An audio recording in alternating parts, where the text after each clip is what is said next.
Hello, everyone, and I'm sure you're all recovering from the Super Bowl and its leftover something. And I know I've never seen so many complaints. It was boring. It was great. It was the halftime was no good. The halftime was great.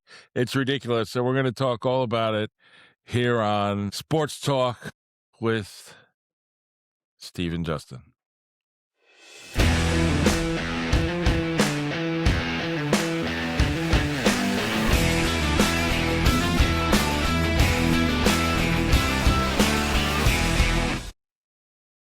How are you, Justin? Nursing my Super Bowl hangover. How are you? I don't drink, so I can't have a hangover, but I didn't have a drop. I'm just exhausted. I am tired too, and I went to bed early. I mean, it went off early, I thought, because there are no penalties. The game never stopped. It just kind of cranked right on through. There was a few penalties towards the end when they didn't matter anymore. Yeah, nothing crazy, nothing major. No, and I really thought it was a good game. Let's get this out. Well, before we get there, I want to thank everybody for watching today. We welcome all you. Please like and subscribe. We've been really having a lot of subscriptions lately. We really, since I complained we haven't had any, now we're having a group. So thank you all for subscribing. Please continue, like it. Please give us comments. We like to hear it. And before we get going today, I just want to mention about Justin's doing a fundraiser kind of in the name of our show, and just tell him a little bit about it, Justin. Yeah, so we sponsored, or Galata House is hosted the plunge this past weekend, and we were a sponsor. So the goal was to raise $1,500 for Galata House. We're almost there. Donations will be accepted through this evening until 10 o'clock. So I'm going to hold this up. So if you can see that, if you can go to galatahouse.org and look for Justin Takes the Plunge, you'll be able to donate in my name if you want, or you could just donate straight to the charity. There are a few live auctions happening right now. There's an Aaron Judge baseball autographed. They're taking auctions for that, and all of it goes to Galata House. Galata House is a charity here in Westchester County that helps families suffering hardships. I did the plunge this weekend. Typically we jump in the Hudson River every year. This is my 4th year doing it. Unfortunately, the river was frozen over. We couldn't actually jump in the water. But despite that, I braved the cold in 9-degree weather, single digits for sure, in Ossining at 10 a.m. The wind chill factor was a real fill temperature of minus 13 degrees. And the Ossining Fire Department was kind enough to come down and spray us with their hose. So I got hosed this week, and it was invigorating to say the least. But I bet it was. Just remind me before when we get off that I go on there and make a donation. I wasn't aware it was so quick upon us. Thank you. And obviously, I didn't go outside at all this weekend because I wasn't freezing my little tail off. When I went out in the car, I didn't bring my coat, so I knew that I wasn't going to get out of the car. So that's the way we did it. Smart. So the Super Bowl, a lot of hype. Most people picked Seattle because of the strength of their defense. And I thought both defenses played well. I think one played better than the other. You know, Gonzalez in the secondary there for New England. I mean, he could have almost gotten the MVP, but for him, so there's two parts to those passes that were thrown. The first part is, but for him, they get clobbered. Those passes were great. Would have been great catches, but he was right, Johnny, on the spot, and credit needs to be given. The flip side to that is the reason he was able to make those plays, even though it was an amazing job on himself, that he was even able to get a chance to make those plays, was because Darnold was thrown behind the runner. Yeah. Not terrible, but I mean, that was a tight window to begin with, and that's kind of a bang play. Right, and if he would have led them, they would have been great plays. But what are you going to do? Yeah, I'm not going to kill Sam Darnold for that, because if he had thrown behind him, at fault, it would have been intercepted. He had to make a great play on the ball. And, Absolutely. you're talking about less than inches in terms of where the ball could have been thrown for the receiver to catch it. And Sam Darnold's, he's not that guy. And I'm not knocking him. He played great. But both defenses, like you said, played tremendous. The Patriots played a very brand style of bend but don't break defense. And just were waiting for their offense to come alive and show some life, and that just never transpired. And then obviously Seattle's defense, as the game wore on, just completely dominated as time wore on. But also, I thought both special teams played great. Yes. I thought there was zero mistakes. It would have been nice not to have that stupid kickoff because New England was going to need something, even though it probably would have played out that you knew that onside kick was coming anyway. But taking away the element of surprise from that play is just one more detraction for me from the kickoff. Other than that, I thought it was a very well played game by both defenses, both special teams. The only knock I could really have on, if I had to knock somebody, was the Patriots' offensive line just was unable to stop the pass rush. I mean, Seattle got more and more relentless as the game wore on, and Drake May did not have time to throw. Well, it's not like Los Angeles was able to control them either. The Rams weren't really able to control them. And you have to remember, too, Sam Darnold had no interceptions in all the playoffs and the Super Bowl. So there were no turnovers Yeah. related to him. And that's a biggie. Absolutely. That's a Played biggie. tremendous. I mean, he did everything, we talked about them doing, playing within himself, not being asked to do things that he isn't, accustomed to doing outside of his game. Right. Relying on him when they had to make a play, but not making him the focal point of the offense, which worked in their favor. And we also talked about when Charbonnet went down for Seattle, how that was kind of a addition by subtraction, or plus minus, if you will, that they can concentrate using one running back to solidify their offense rather than juggling two guys. And to his credit, Walker III is incredibly versatile running back, catching passes out of the backfield as well as running the ball. And that just added continuity to their offense through this postseason, and it showed in the Super Bowl. He won the MVP. Yeah. Well, I have to say something else about, one of the things I thought was the big difference in the game was coaching. I thought and what's his name from Seattle? It's leaving me. McDonald. McDonald coached an amazing game. He seemed to always have the right call. I have to give him credit because it was almost a changing of the guard. Yeah. Because prior Super Bowls or prior playoff teams, we had these young, which he is, obviously, aggressive coaches where they all went on fourth down. Well, he won the game by doing the opposite. Stuck to the book. By kicking field goals, took the points. Knew it's a defensive game. There's not going to be a lot of points. Yeah. Give me 3, 6, and it was 9-0 shortly into the game. 3 times they had the ball, 3 times it was 9-0. And rather going on that fourth down, we saw no tush push. We didn't see any of that crap. Yeah. And you saw a good football game. I know the score was kind of boring or whatever, but well, it was only boring because you didn't win your pool. It was a very well-played game, I thought, with the exception of, the stalling offense. The first half I thought was good. The first half is typically low-scoring in the Super Bowl. And at 9-0, the Patriots weren't out of it by any means. But opening the second half with a 3-and-out was disastrous for them. So I was thinking about something you said, and said at length about the strength of schedule for New England. And maybe at the end of the day, for a new head coach, that the strength of schedule did them a disservice because they never were in those games that they had to pull back in and say, okay, let's do something different. They seem to run the same plays, and they didn't work. And they didn't work the first time, the second time, or the third time. They never really got. And it seemed very evident to everyone else when they did do something different, like there was the end around where it was a toss to one of the really fast wide receivers or something. Yeah. And the time there was nothing, and May ran, that they were successful. And I don't know Yeah. why that light didn't go off in their head, other than I guess they were worried about taking a risk and causing a fumble or something if they got out of the box. But Yeah.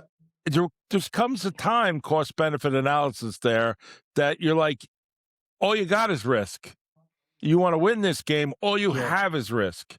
And it just didn't seem, it seemed like going into the second half or in the end of the first half that they almost said, our game isn't working. These guys are better.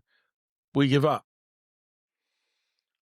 I didn't feel that they gave up. I felt that they stuck to their game plan and that they were not necessarily ready to go with a plan B, because it's not like they were getting blown out. Their defense was keeping them in the game.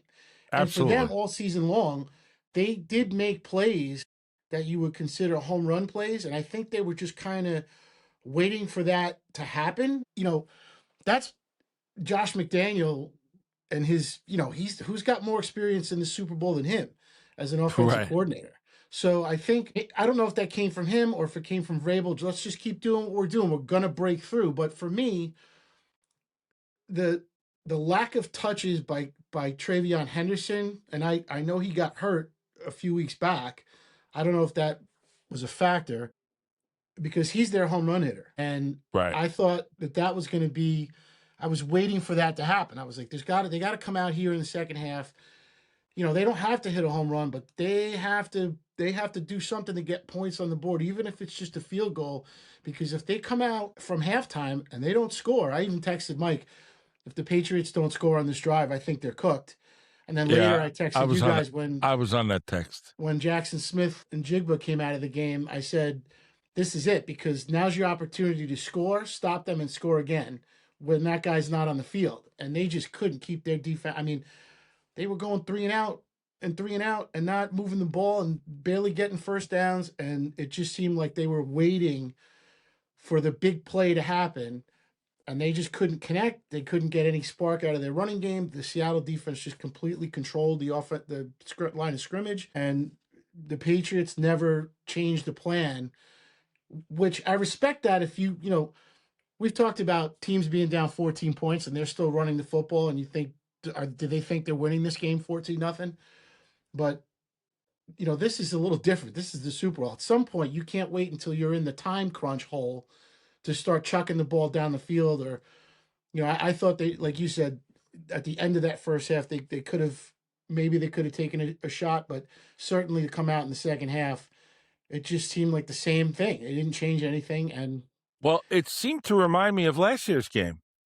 I mean, you had a team, you had the Chiefs, who are ridiculous at adjusting their offense to try to win, that the defense was so dominant last year that by Philadelphia, they had their number, and the offensive line of Kansas City was so bad that no matter what they did, and it was just a total collapse on Kansas City's part, and they still haven't recovered from it.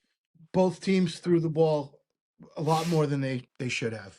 I Yeah. think that's what it comes down to, is these high powered, or high tech, really not high powered, high tech offenses with motion and slot and short passing. And sometimes they get too far ahead of themselves. It might be too smart to read what's happening in the game. And And I don't think I've ever seen a back like, I don't know, Williams, Kenneth Williams is Walker the third. I don't think I've ever seen a back like, I've never seen anybody so patient. And they talked about it. He would seem to get behind the line, he would get the ball, and he'd wait for the opening, kind of stutter stepped, maybe step to the side. And all of a sudden, he's so explosive that he has that ability.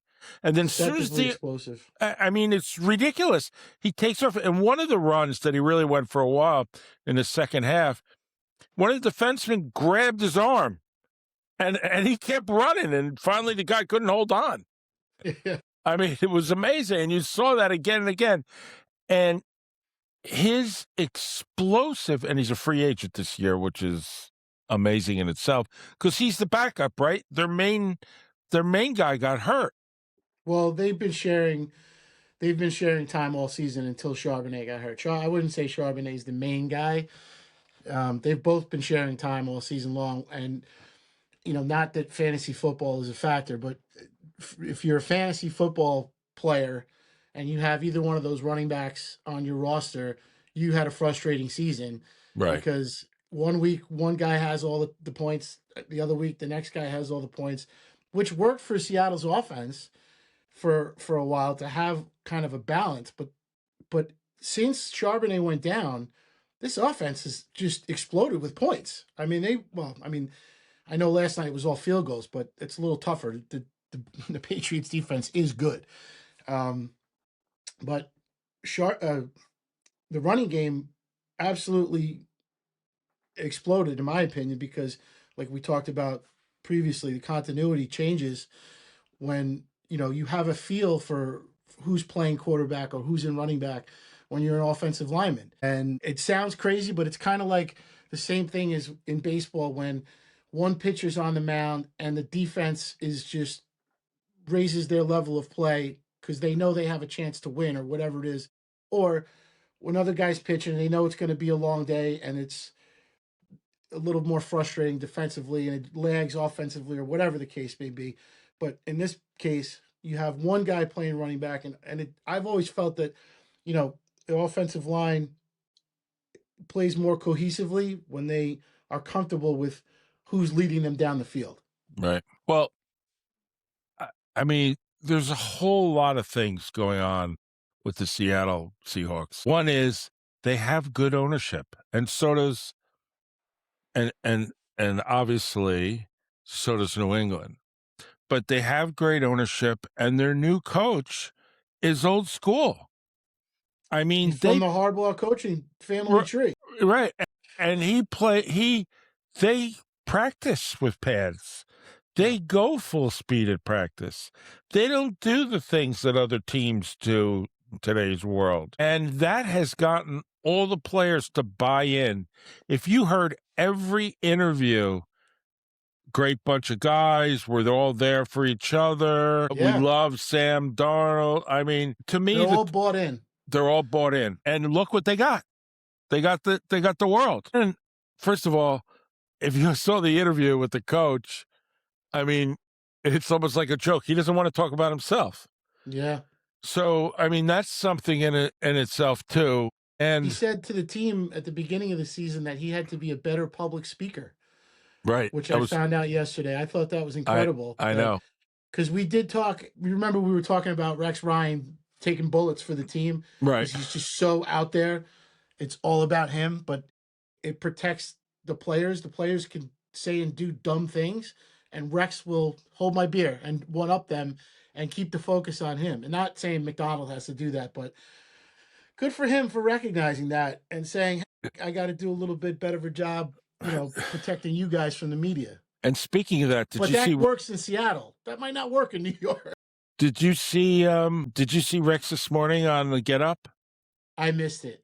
So Rex, I mean, he couldn't stop saying, what an amazing coach. We say coaching doesn't matter. Here's your example. Coaching matters. He couldn't say enough good things about the Seattle coaching staff in its entirety, actually. And as we know, their defensive coordinator is going to... Offensive coordinator is going to... Kubiak. Yeah, Kubiak is going to the Raiders, and basically, I think, left last night. He didn't even get they were like... I missed the interview after the game because I was busy, counting other people's money. But I saw it this morning. I forgot the reporter's name. She asked him on the field, and he's like, "Yeah, it's up to God." And she's like, "So you have no comment? You're not going to tell us anything? You're not planning on?" And he's like, "Well, you guys already know I'm going to Las Vegas." Yeah, and so I'm leaving after the game. Right after the game. I think he left right after the game because, we're paying you, we're giving you a load of money, which he is getting a load of Yeah, money, sure. and it's like, come on down, you're ours now. That game's over. Yeah, yeah. So he doesn't really get a chance and to really enjoy it. Kind of reminds me of when the New York Ranger hockey team won the Stanley Cup, and the coach, whose name skips me at the moment, faxed in the next day, "I quit. See you later." It was the Knicks. That was No, it was. wasn't Pat Riley the one who sent the fax? Oh, I think Pat Riley did it too. Yeah, Yeah. but Pat Riley is. But listen, whatever you want to say about Pat Riley, winner, winner, winner.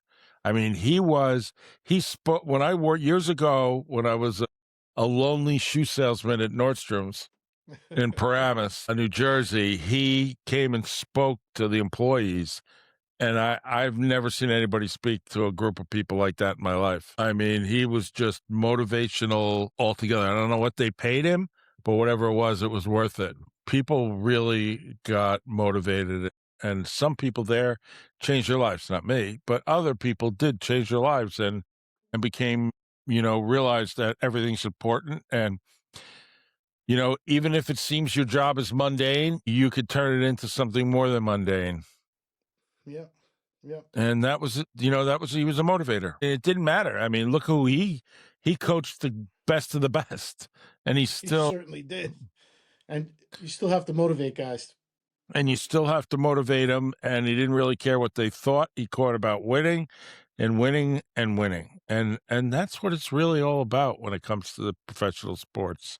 Maybe not in basketball as much. And we're going to start talking about basketball a little bit more, because there's some crazy things going on now where teams, the talk is today, teams are starting to maneuver themselves to get the first draft pick now. So It's they're unbelievable. They're ditching the fans mean nothing. No, the fans. It's all about money. It's all about money. It has nothing to do with winning. It really doesn't. It's just how can we sell our terrible season for next year by getting a higher draft pick? And I think that's a good segue into the halftime show. If anyone out there thinks that the halftime show was some kind of woke statement or whatever you want to call it, I don't even know, I'm not really sure what woke is, but I'm sure people thought that, they're crazy, because what it was is entirely about money, because the NFL is expanding to other countries. Yep. And a lot of other countries are looking to expand in and market the NFL as it is to these other countries. They're increasing to 9 games next year, and I'm pretty sure the year after they want to do every week. So there'll be one game, and so it'll be the NFL from 9 a.m. to 11 p.m. every Sunday. And I think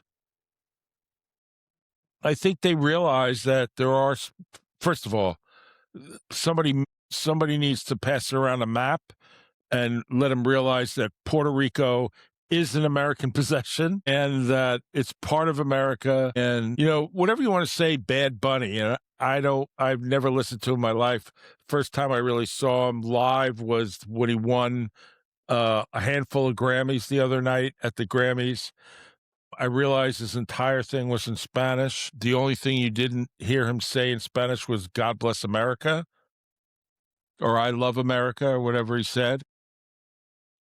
His message was more about the continents and the countries as one and coming together, if you will. Yeah, absolutely. So I never listened to his music. I couldn't identify a song if I heard it. Realize that's not a knock on him. That I did watch the halftime show. He went to Puerto Rico when Puerto Rico's in a total disarray, and he did what do they call that, where he does a whole bunch of shows, and brought in to the country $400 million worth of revenue to the country. Businesses, people, of course. Well, even if it's just the local businesses, give people time back. So there's something to be said for that. I agree 100%. I listen, I saw the first Super Bowl, the second Super Bowl, the third Super Bowl. There was a long time that the big halftime show was a group called Up With People. And you guys could go And a look it marching up band. on YouTube. It's not even a marching band. It was Yeah. a bunch of dancers that were probably hired right before, Yeah. trained, and they played like music through, music of cover songs and stuff through the PA system, and they danced around. The only thing I remember from it is, There was no messaging. It was just entertainment. it was just filler. Yeah. And Yeah. it was a song I know, Up With People. It was really like, it was every year you said to myself, why are we watching this? And they said, well, we have to take a break because the players got to go and do halftime. So they filled it with that. And then somewhere along the line that changed. Yeah, it changed because now, well, there's a few factors, right? Money being the number one factor. But I think that was an NFL decision about Oh, no expanding question. the brand in Spanish speaking areas. Listen, This was every absolutely, this was a it was test run. it was a I brilliant. guarantee you today in the NFL offices, there's probably 6 or 12 guys sitting at a big table looking at numbers to see what South American and Central American markets had the most viewership for this game and did it spike during the halftime show. And they watch all of that stuff. Okay, it's not a conspiracy. I'm not making things up. They have to Absolutely, you're sell this 100% product. correct. They have to sell this product. And we always talk about the product being, whether it's watchable or not. They're not concerned necessarily with the watchability of it. They're concerned with revenue. And if they think that they can make even more money hosting this game in Mexico, in Venezuela, in Cancun, in Puerto Rico, and wherever In Bulgaria, I mean, they don't care. Yeah, and these are going to be.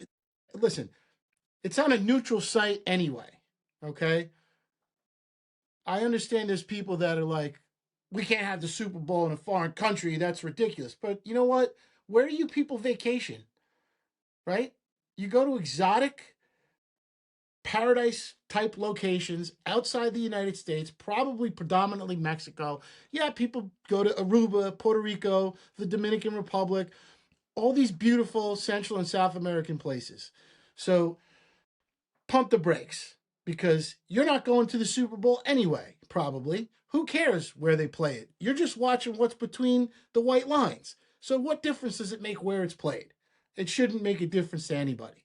Now, Right. you can argue that it should be an American city because of the revenue and the jobs and the local community makes out whatever.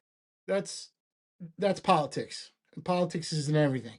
But it was a test run. They're going to have this Super Bowl sometime in the future, probably in the next 10 years in Mexico, maybe in London, maybe in Germany, anywhere they're promoting the brand. And maybe it becomes a thing that it skips, instead of skipping American cities every year and a different location in America, you might get a 5-year run, 10-year run where it's in another country and not even in the United States. So if they think that's going to make more money for them, that's what's going to happen.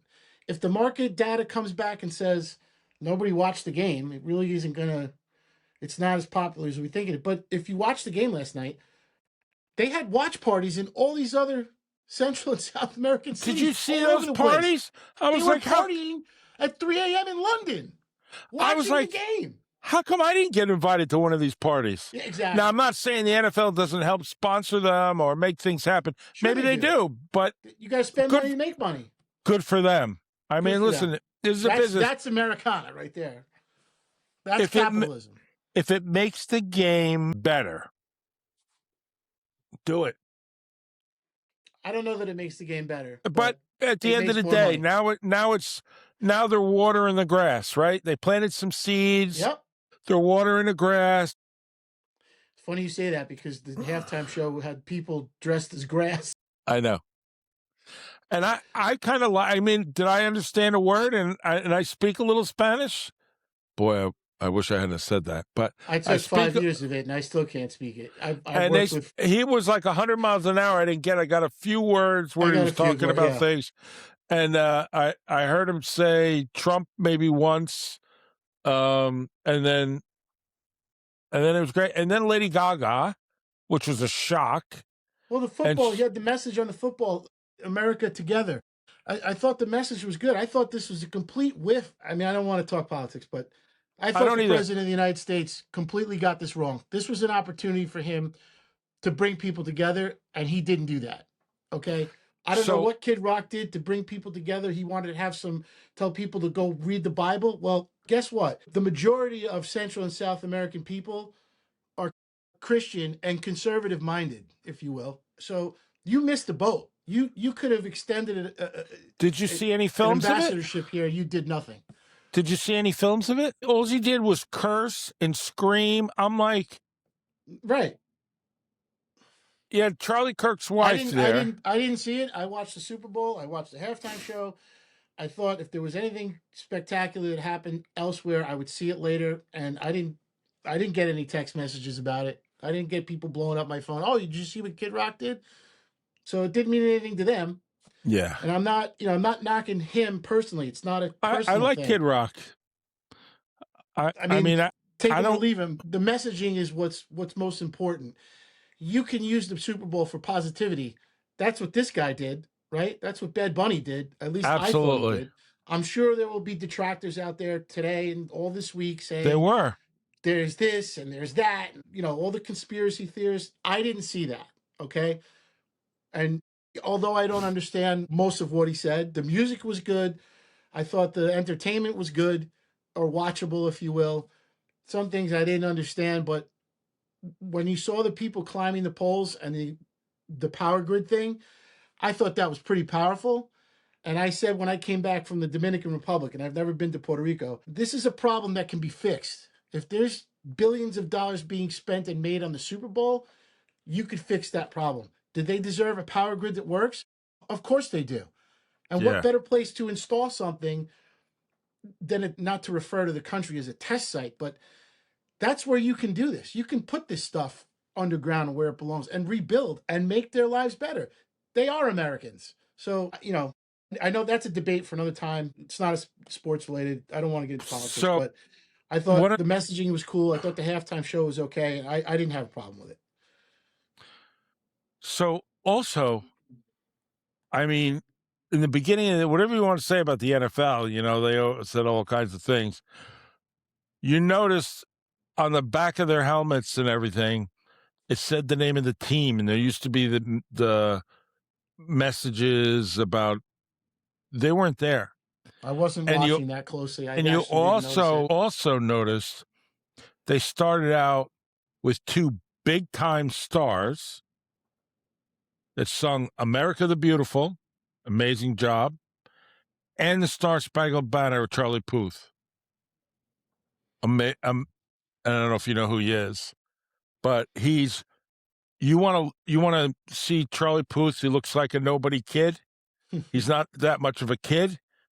Go on the internet and search the women he's dated in his life.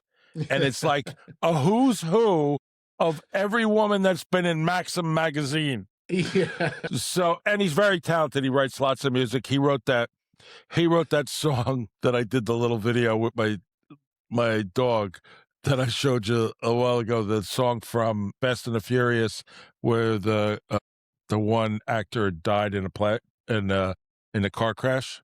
Paul Walker. And he wrote the song where he drives away into the sunset at the end, and they use his brother, who's an identical twin, I think. They use his brother, and they use some CGI to show him driving off. Yeah. Yeah. So, I mean, to me, it was a lot to do about nothing. I agree. I mean, sports fans aren't, people are pushing a narrative that are not even sports, historically enjoy watching the games. And this is my overview. Historically, the halftime shows were meant to bring in watchers to the Super Bowl that weren't going to watch the football, but they came to watch it because they wanted to see U2 or Prince, Prince is one of his great performances of all time. The Who, Aerosmith, Michael Jackson, the list goes on. Prince sings Purple Rain, and in the middle of all the purple light and dressed in purple it starts to rain, and he finishes the song. So, I mean, you couldn't have planned it any more than that. But Yeah. and that was one of his great performances. Tragically, like he died like others who were addicted to painkillers and those kinds of things. Yeah, it's sad. Um, You would think that celebrities would have more protection from things like that happening to them, but they're people just like us, you know. Well, it's pretty much the opposite, right? It's the opposite that people give a look at Amy Winehouse, look at, Heath even Ledger, famous singers that they gave them these Well, drugs. not Janis Joplin. Well, they gave them these drugs to keep them going Can't think of the and be able to singer's name. perform, and it goes on and on and on. But you got it with Judy Garland, those kinds Hmm. of things. And, Jim Morrison. right, you can't be. Listen, what do we all know for sure? We can't do what we did when we were 18. Mm. So imagine, right? I don't care what aspect of life it is. I sat on my couch and watched the Super Bowl for the first time in 10 years. I can't believe what aspect of life it is. You can't do what you do at 18. And these stars, dancers, singers, whatever, and you have this physical ability. You think of Madonna, what she did when she first came up, these big shows, dancing, singing, whatever. I remember I saw her once. They had dancers at Madison Square Garden. I saw her a couple times. I saw the dancers dove off the upper deck and did a roll off a platform that was in the sky, and rolled onto the stage and stood up and kept dancing. I mean, you're not doing that. And I'll give you another example of that. When you're 40 years old and you try to win another gold medal because you're Lindsey Vonn, she blows her knee out, blows the ACL out 2 weeks ago, and then a strange turn of events, her arm gets caught on a gate and she ends up breaking her leg. And Yeah. our bones aren't what they used to be at 40, they are when you're Yeah. 18. Things aren't, and I'm pretty sure at 66, going to be 67 in a couple months, my bones are snapping going up and down stairs. So, unfortunately, I think it's sports even more than anywhere in that there comes a time you have to realize that you're not what you used to be and your body can't do it anymore. And I'll tell you a story that was told to be, like I said, I had a family member at one time who played in the NFL, and he played for the Washington Redskins, and he played, ex-family member, I should say. He played from 1959 to 1971 or 2 or something. And so and, his really good friend he's passed for years. His really good friend, who was quarterback of the Redskins, who just passed away Who's 2 that? days Sonny ago. Jorgensen? Sonny Jorgensen, really good friend Oh. of his. And he said when he played under the coach, I forget who the coach was in the 60s, Lombardi was the coach, he played under him. And then George Allen came in, and George Allen said to him, how long do you want to keep doing this? And he goes, your body's not going to make it anymore. And he said, no, I feel fine. So George Allen pulled out a video of him just walking. And his gait was so bad that he said to George, oh my God, I never realized, because the mind is still there, Sure. right? The mind is like an 18, 20 years old, can run through walls. His You lasted. don't come with warning lights and sensors. And he retired from Yeah. watching that video of the way he walked, because he was afraid Well, one day he wasn't going to be able to walk at all. you think about DiMaggio, who retired at 36, I think, Right, and right. mentioned that he heard people criticizing him and saying that he lost a step or he didn't have it anymore. And he said, well, if that's the case, it's time for me to hang it up. And I think over time he took some criticism for that, but later, people kind of respected the decision more because he didn't hold on too long. I think we got robbed, maybe. I mean, I wasn't alive, but I think we got robbed of maybe a couple more seasons of greatness, and maybe he would have hit 500 home runs. I don't know, but everybody comes to that point, and some people come to it sooner rather than later. Jim Brown retired at 29. Rocky Marciano, 29 years old. The boxing is different. I mean, it's got to be like dog years the way they compete. They take a beating. Um, especially in those days. yeah, Barry Sanders, right? He left early. I heard a Um, great interview with him. so people have to know their limitations, and there's other things in life that are more important than sports, obviously, like family and just, community if you're minded. But everybody's different. We thirst for the best and we want to see our athletes and our heroes live forever. But, it doesn't always work out that way. It's funny with Barry Sanders, in his era, which doesn't seem like that long ago. So I forget where he went to college, but Oklahoma State. Oklahoma State. And who was the other running back at the time? Thurman Thomas and Emmett Thurman. Smith. Yeah. So Thurman Thomas was 2 years ahead of him at Oklahoma State. So he told stories about being behind Thurman Thomas. And Who Emmett's a was a little bit. great back.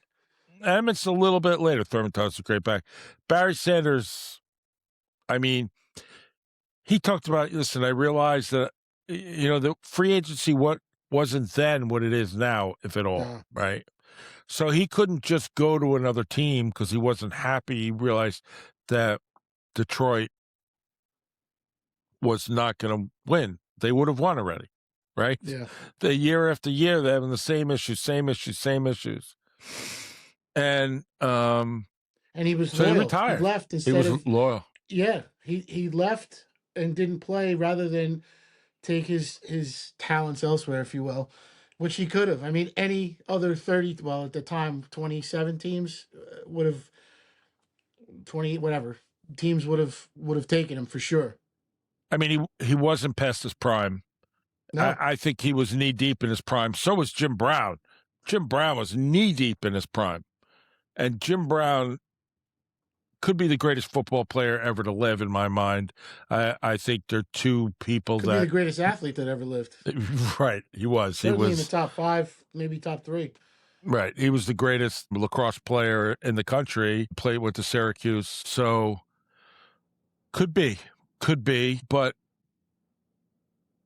in his era, it was different. He went and he had changed his mind. He had a little bit of a movie career coming out. He wanted to be an actor. He was enjoying that, I think. Yep, and he walked away. And it's power not to like him. They were making all this money back then either. Right. So, and the civil rights movement had a big deal to do with it. He was absolutely. He was friends with a lot of people in the civil rights movement, and he answered the bell. And not for anything, he was probably, I would say, the two greatest football players I ever saw, and I never really saw Jim Brown, was him. I would say him and Lawrence Taylor. To me, those are the two athletes that changed football in my mind. I mean, certainly Tom Brady's one of the greatest quarterbacks ever to live, but he didn't really change the game.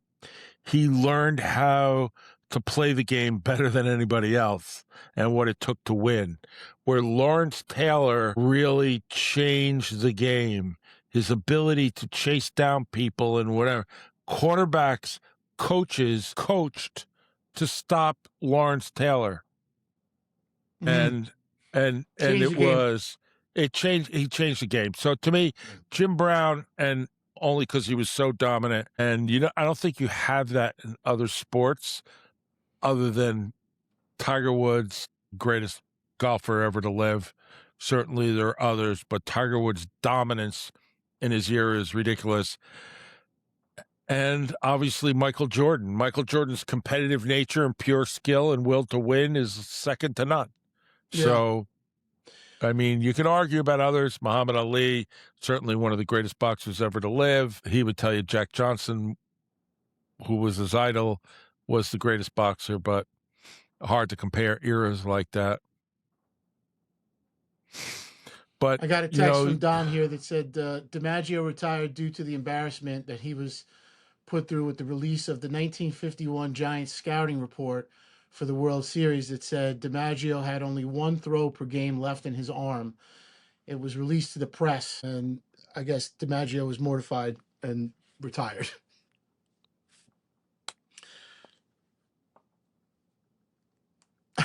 Per my source.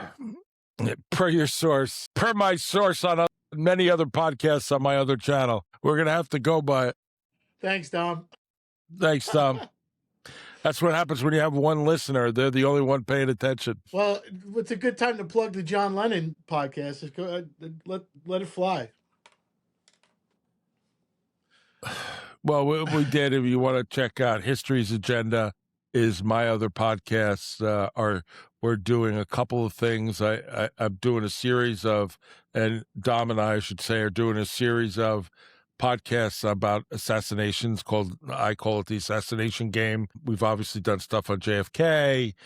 I'm looking to do stuff on RFK. And we did a really, really good one that I'm proud of, actually, about John Lennon, and it's already, I don't know, 6,000 downloads. I watched it the other night. It was incredible. I watched it with Dom, actually, and it was very good. Hasn't even been out a week, and like Justin and I, we're just fledgling podcast guys that turn the camera on and, use our ingenuity for whatever that's worth, and a little bit of research, and just talk about things that we think others want to talk about. So that used to be called The Better Life New York. It was originally called The Better Life, where we talked about food and things, and then it became Better Life New York, and now it's History's Agenda, where we're focused on history. The other thing we're doing on that channel as well is I'm doing historical podcasts about historical events, not just assassinations, which are historical events. But we're looking, because the 2nd anniversary of America, we're doing a series on the Founding Fathers. We did John Adams. We're doing George Washington this week. And in between, we did John Quincy Adams, which we call the Founding Son. And those podcasts are available on YouTube and audio in all audio sources, which are on a podcast called, as of the first of the year, History's Agenda. And you can go back and look at our JFK stuff. I did JFK stuff, assassinations, with Jack and Dom. We just did a round table where the two of them talk about what they thought was important to us. And I got numerous It's amazing when you talk about something that everybody thinks. And we do our podcasts, not to get off the subject, but we do our podcasts like this. And I think we do the sports podcast much like that, is that we talk about the facts. We talk about the way we see things. We don't know what the answer is. We leave that up to you to make the decision. Leave that up to the listeners to come to a conclusion. And it's the same way when we talk about assassinations. We know, things we believe, things that people have said, statements people made, investigations that turned up, reports. We talk about facts. And a lot of people out there say, we know. Well, you may think you know. I mean, I got so many, we were talking about on the JFK assassination about when they removed his body from the plane when they landed in New York, whether it was in a body bag, whether it was and there were like 5 different long comments I got from people. You guys are wrong. It was in a pine box. It was this, it was that. His head was in a separate area. I mean, I'm like, how the heck do you know? I mean, how does anybody know? Right. I mean, no one knows. Not even the people that lived it know. It's incredible. It's incredible. And it's yeah. Everybody has an opinion, opinions are like, you know what? Yeah. So everybody has one. So yes, thank you for bringing that up. And I would love everyone who listens to this podcast, which are a lot of people. I mean, we've had some good downloads. The one we did with the coach has over 11,000 downloads now. And that is my best podcast I've done. And I've done lots of them. And we've gotten better. Yeah, we'll have him back on soon because he's leaving for Austria soon. So we'll have him on before April for sure. And just to talk about this podcast for a little bit, we realize it's the end of the football season. There's going to be a lot to talk about because the NFL has made it that it's a conversation year round, which it didn't used to be. We're going to be talking about when it comes to the NFL. We're going to be talking about draft. We're going to bring in guests. We're going to talk about hockey. We're going to talk about basketball. First F1 race is March 8th. So that's a Wow, month, is it really? less than a month. Yes. Less than a And month. right now their new cars, because they changed everything. Their new cars are being tested. So we'll be looking for that. And by the way, if anybody didn't notice or watching the games, Hamilton was with Kim Kardashian at the Super Bowl yesterday. Sorry. So Lewis Hamilton, Kim Kardashian. So you kind of say, listen, he may be the nicest guy she's ever dated because he seems like an incredibly nice guy. He's probably the richest guy he ever dated with because he makes a load of money. Oh, yeah. And has for a long time. One of the things I learned about Hamilton, and I watched something about him the other day, there's a new show on Netflix, which is really interesting about him, is his parents most racers' parents are rich because it costs a fortune. His parents are poor. And I don't know, poor, but don't have means. Yeah. His father worked 3 jobs to be able to race go-karts.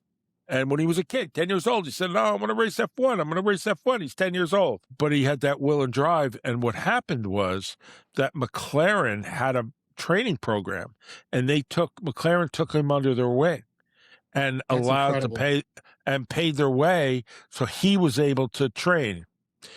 And his first year as a racer in F1, he almost won the championship. He lost by 1 point. That's how good of a racer he was and is. So that's coming. So any of you F1 fans, which I'm sure both of you are out there that listen to us. I don't know if anybody listens to us for F1, but I love F1. You got me interested, so I'll certainly check it out now. Well, it's going on forward. Apple TV Plus now. Yeah. So if you have Apple TV Plus, you don't have to subscribe to the F1 app anymore. Apple TV Plus is carrying all the races. They already have some of the interviews and breakdowns. And I'm telling you, and I'm almost positive, Lewis ain't retiring until he wins another championship. And he's going to do it. His will is unbelievable. I think he's like 39 or 40 years old now. And, I didn't think he was that old. Yeah, I think he is. And, 7-time or whatever he is, world champion. He's looking for number 8. And there's a lot of people out there that are trying to win. Switching back to the Super Bowl, what did you think of the broadcast itself?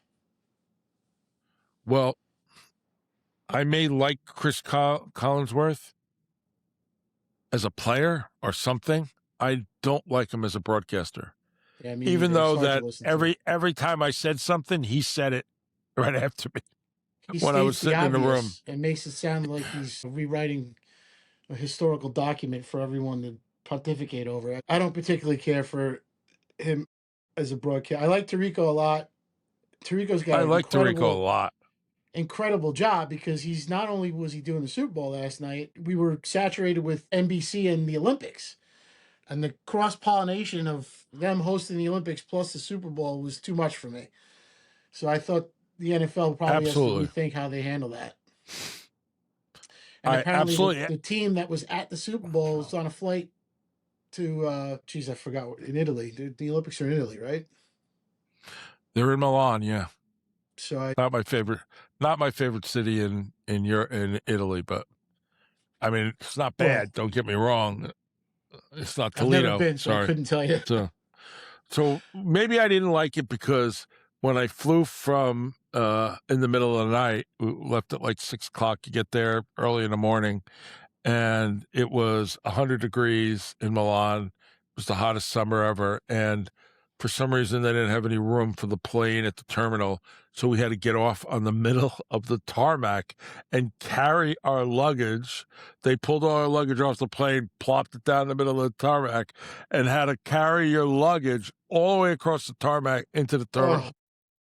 Oh. So after not sleeping for an entire night, I had to be 140 degrees on the tarmac. It was so hot. And but I was younger. Much. I don't remember how old I was, but I was much younger. Must have been at least 100 years younger at that point. I'm trying to Yeah, think about I it, and I didn't. don't. I didn't. There was a lot going on. There was so much promotion. I mean, I know it's a Super Bowl, but some of the commercials were really cool. I like the Duncan commercial with Jennifer Aniston and Ben Affleck. That was Tucker definitely commercial geared for my generation for was sure. Yeah, was funny and at least memorable. And you knew what the product was. I yeah. thought Some of them I was like, what are they promoting? Like all Coinbase the had a commercial. I was like, who's going on Coinbase right now? the Coinbase was a horrible commercial. Horrible commercial. I was, what is this commercial for? Yeah, well, the other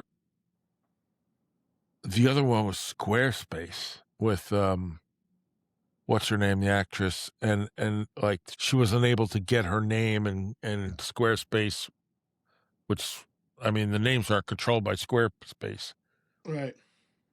And she was looking to get her, her name.com, famous actress. I don't know what left me in a minute, but magnificent actress at that. And she was in La La Land. She was in a lot of things. And I just thought some of the commercials were beyond weird. Yeah, some And of them try too hard, I think. there were a couple of religious commercials. I don't know if you caught them because you didn't know it at the end. There was like a little thing at the bottom. The Clydesdale modified Clydesdale one With the was American Eagle, funny. the bald eagle. Right, considering that all that beer is now made in the Netherlands, Yeah. because Anheuser-Busch isn't owned by an American anymore. It's owned by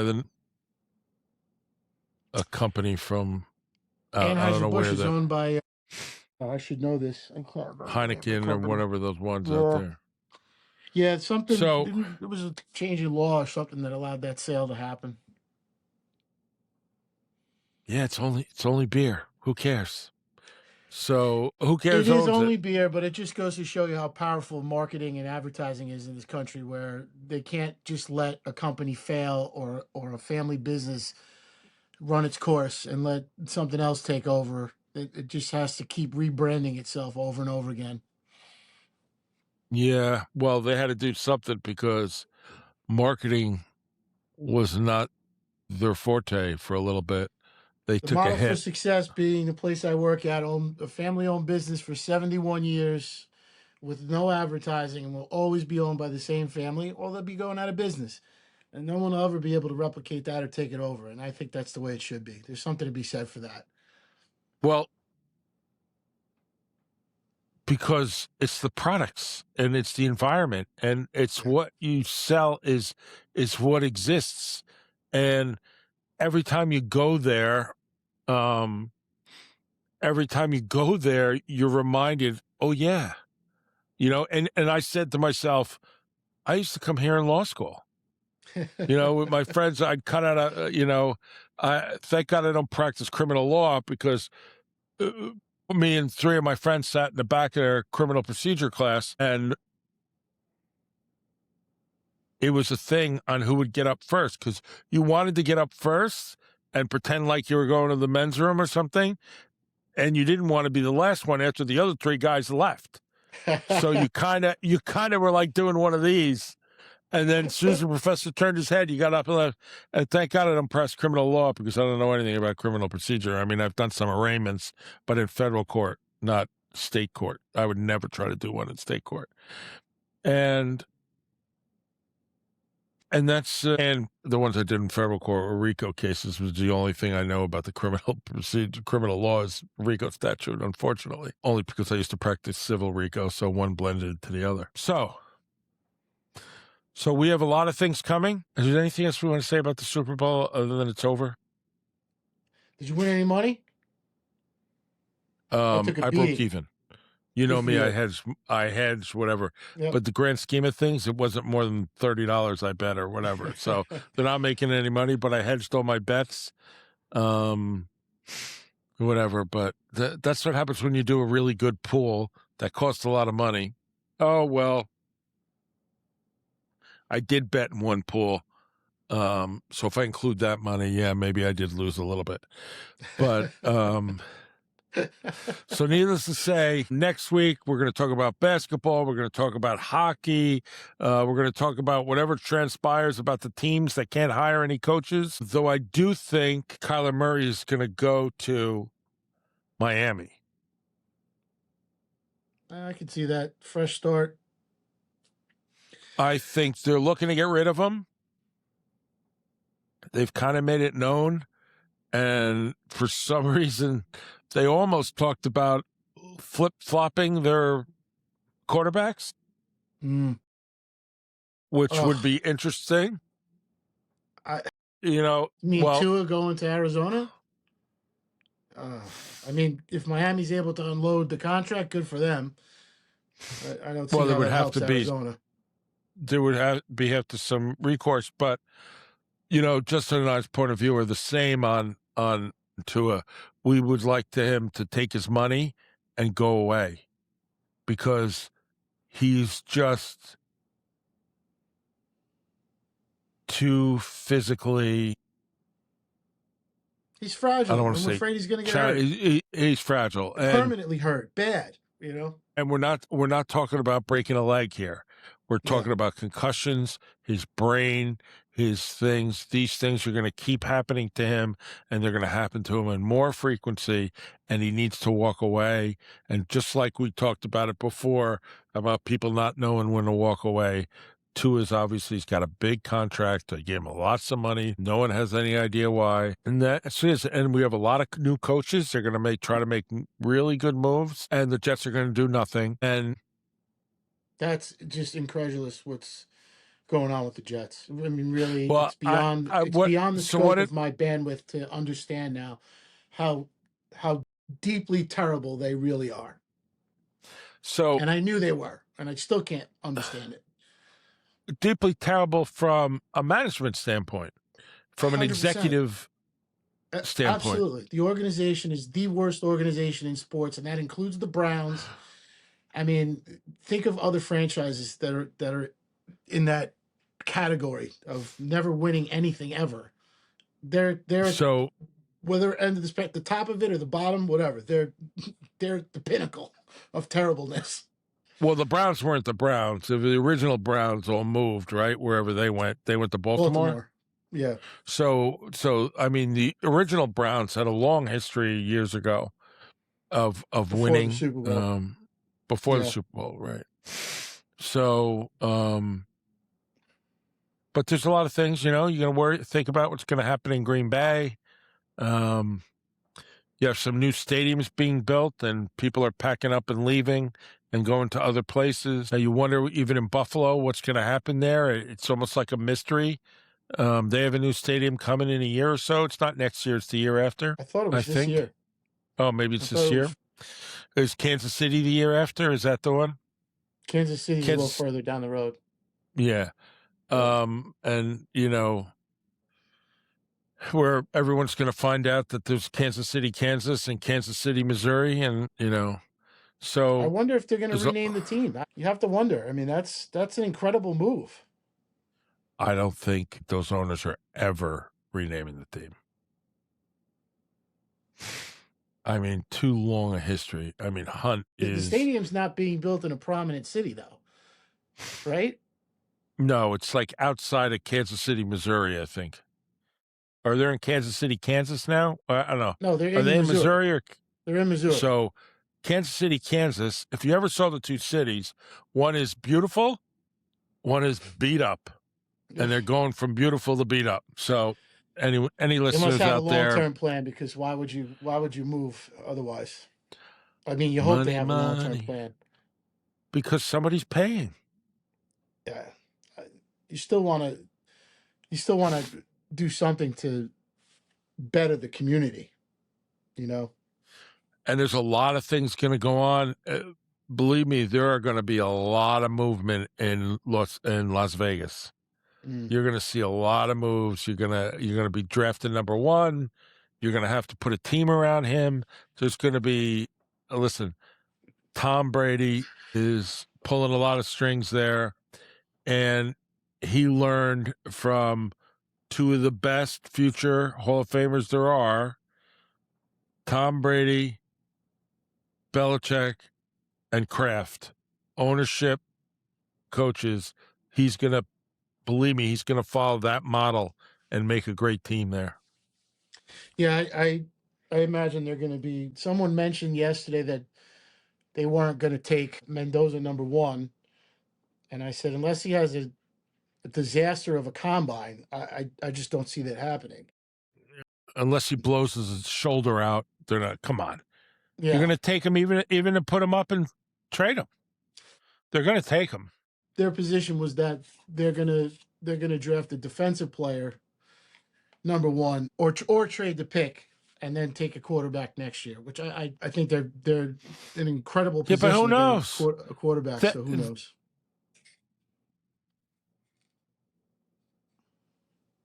First of all, look at his performance. That means that you're taking the risk that you're going to be in a place to be able to get a quarterback. Your hope is, so who are you using for quarterback this year? You got to answer that question. I can't imagine they're going to move forward with Geno Smith. I mean, he's not taking Kyler Murray again, right? Well, because are there any ex-Jets available? Because that would be, that would be the most likely choice, I guess. Because they already got Geno, but maybe they can get Zach Wilson out of Miami and turn him around. Another reclamation. How bad a mistake did Geno turn out to be? I mean, he really played poorly. Something's missing there that I think is a coaching thing. That's the only thing I can come up with. I mean, I thought the coach, New York wasn't the place the reason, for him regardless. I think Seattle realized that he had lost a step, if not two, and didn't rehire him for that reason, or fire him, or whatever they did. Yeah, they upgraded their position. That's pretty much what it came down to. Then they had Kubiak come in, and Kubiak said, this kid's good, meaning Darnold. Let's, you can take a chance on him, and that he became available.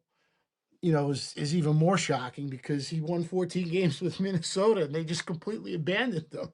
They have to, who's hurting worse right now? The Jets fans, Minnesota fans, who's on the hook worse here? Rams Probably fans got to be kicking themselves right now, or at least I don't mean the fans, the organizations. Probably Minnesota. I mean, he won 14 games, and yes, did he fold up a little bit at the end? But maybe that's your fault, not his fault. Right. It was an easy scapegoat. And they didn't trade him; they just let him go. They didn't sign him. And it's not like they replaced him with Aaron Rodgers or a veteran. They went, and I'm not knocking JJ, but they decided to go with the rookie in the future, and that was it. And they completely abandoned that they had this 14-win team, and they restarted. I mean, give them credit if that's that's their plan, and they see something in JJ that's where they're headed, that's where they want to be, and maybe they thought this was a one-year wonder type situation, or that they caught lightning in a bottle. Something somewhere inside the organization said this is smoke and mirrors, or this is an aberration, or this is an anomaly, and they decided to move forward. So I'll give them credit for that, but they better be bringing JJ along and protect him and get him up to speed. And because Sam Darnold played great for them, and then they just completely went away from that because I guess they didn't want to pay him. So that's what it was all about. It was all about the money. Like we started the show, it's always about money. So I think we can end it there. We look forward to everyone next week. If there's anything else, please like and subscribe. Please make your donation to, put it up again, Galata House.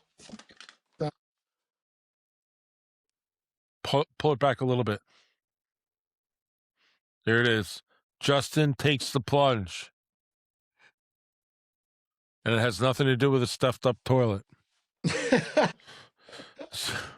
Come on, that was a bad joke. Having said that, we have a lot of great stuff coming. Basketball, hockey, anything else we could think of, F1. Yeah, we'll have Alex Lyon on, I think, in the next week or two during the break, hopefully. And we'll get Keith Spillett on to talk a little basketball, maybe just before the tournament or maybe during the tournament. And then we'll have, hopefully we'll have Coach Herman on again for the draft. or maybe pre-draft, and then also Matt Bernstein will join us again to probably go through talking about the combine. Great. Thank you, everyone. I hope you enjoyed the Super Bowl. I'm sure we did. Did we? We did. I sure did. Have a good week. Talk to you Thank you, next everybody. week. Like and subscribe. Whoops. Hit the wrong button.